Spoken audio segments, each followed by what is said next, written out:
ہم کیا کہتے ہیں کہ نبی کریم صلی اللہ علیہ وسلم کے بعد کوئی نبی نہیں ہے. حضور نے ارشاد فرمایا لا نبی بعد. چونکہ میلاد کی محفل ہے تو میلاد کے حوالے سے ایک نقطہ آپ کی سماعتوں کی نظر کرتا ہوں. لا نبی بعد، حضور نے ارشاد فرمایا میرے بعد کوئی نبی نہیں ہے. کہا جاتا عیسیٰ علیہ السلام تو آئیں گے نا، تو عیسیٰ علیہ السلام آئیں گے، تم کہتے ہو لا نبی بعدی، کا مطلب یہ ہے کہ حضور کے بعد کوئی نبی نہیں ہے. اب جو ختم نبوت کا اعتقاد نہیں رکھتے مرزائی یہ کہتے ہیں کہ لا نبی یا بعدی تم کہتے ہو، تو بتاؤ عیسیٰ علیہ السلام بھی تو آئیں گے نا. اس کا جواب کیا ہے؟ اس کا جواب یہ ہے کہ اس کی ترکیب پر علماء غور کریں. لا نبی یا بعدی، لا نفی جنس کا ہے، نبی یا اس کا اسم ہے، اور بعدی کا متعلق ہم کیا نکالیں گے؟ اگر کوئی کہے ثابت نازل، لا نبی یا ثابت بعدی، میرے بعد کوئی نبی ثابت نہیں ہے یا کسی نبی کا نزول نہیں ہوگا، نازل نہیں ہوگا، تو وہ اعتراض کریں گے، وہ کہیں گے کہ عیسیٰ علیہ السلام کا نزول تو ہوگا. تو متعلق کیا ہونا چاہیے جو آج کی اس محفل سے مناسبت بھی رکھتا ہے؟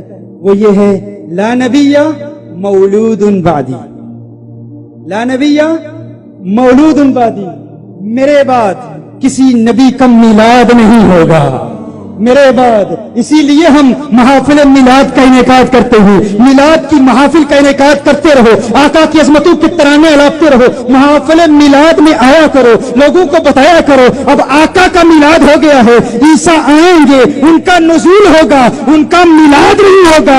اسی لیے میں کہا کرتا ہوں میلاد منانے والے ہی حقیقتاً ختم نبوت کے عقیدے کے محافظ ہیں. جو میلاد کا منکر ہے اس کا عقیدہ ختم نبوت سے کوئی تعلق ہی نہیں ہے. سے محسوس ہوتا ہے، معلوم ہوتا ہے کچھ لوگ محافل میلاد کا انکار کیوں کرتے ہیں، ختم نبوت کی کانفرنس کا انکار تو کرتے ہیں، لیکن محافل میلاد سے دشمنی کیوں ہے؟ لا نبی مولود بعدی. آج کے بعد کوئی کہے کہ قادیانی کہتے ہیں کہ عیسیٰ آئیں گے، کہو آؤ 12 ربیع الاول کی محافل میں آؤ، اور یہ محافل تو پورا سال جاری رہتی ہے. اہل سنت کی محافل میں آؤ، ہم تمہیں بتائیں گے محفل میلاد کا انعقاد کر کے ہم کہتے ہیں آخری نبی کا میلاد ہو گیا ہے، عیسیٰ آئیں گے، ان کا میلاد نہیں ہوگا، میلاد ہمارے آقا کا ہوا ہے.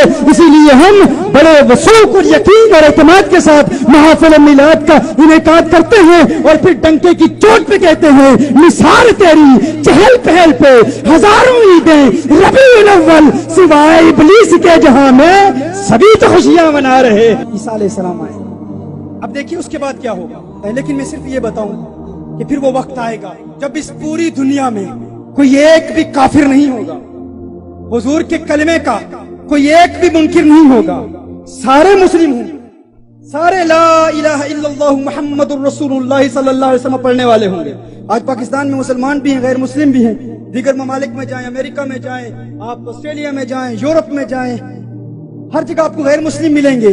لیکن میرے آقا کی معنوی اولاد کی کثرت دیکھنے کیسی اولاد عطا فرمائے گا کہ پوری دنیا میں کوئی بھی محمد الرسول اللہ کا منکر نہیں ہوگا.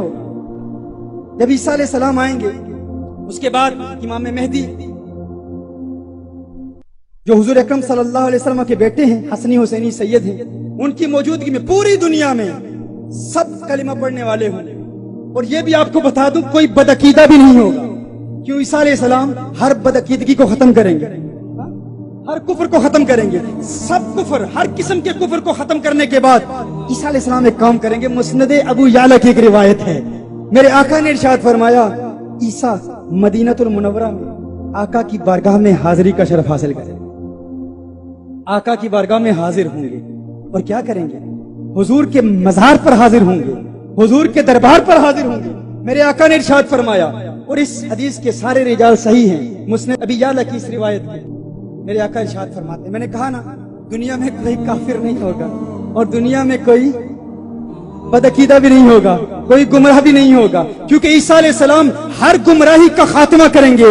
میرے آقا کے دربار پر جائیں گے، آقا کی بارگاہ میں درود و سلام کے گجرے نچھاور کریں گے، آقا کو پکاریں گے. ایک بات تو یہ واضح ہو جائے گی، جو کہتا ہے مدینہ المنورہ کا سفر کرنا ناجائز ہے، عیسیٰ علیہ السلام کہیں گے میں اللہ کا نبی ہوں، میں کہتا ہوں جائز ہے، میں جو جا رہا ہوں مجھے دیکھو. اور فقط جائیں گے نہیں، میرے آقا کی بارگاہ میں جا کے میرے آقا ارشاد فرماتے ہیں لئن قام على قبری فیقول یا محمد، حضور کی قبر پہ جا کے حضور کو پکاریں گے، یا رسول اللہ کے ترانے الاپیں گے، مت سمجھنا کہ میں جواب نہیں دوں گا جو کہتا ہے حضور مر کر مٹی میں مل گئے ہیں، الیاذ باللہ، ایسے گستاخ کی بات نہ ماننا۔ دیکھو سچا عقیدہ دینے کے لیے عیسیٰ علیہ السلام آئیں گے، حق اور باطل کے مابین حد فاصل وضع کر دیں گے، حد امتیاز واضح کر دیں گے کہ اللہ کا نبی آیا ہے، عیسیٰ علیہ السلام آئے ہیں، حضور کی بارگاہ میں حاضر ہوئے ہیں۔ حضور نے فرمایا وہ یا رسول اللہ کہیں گے،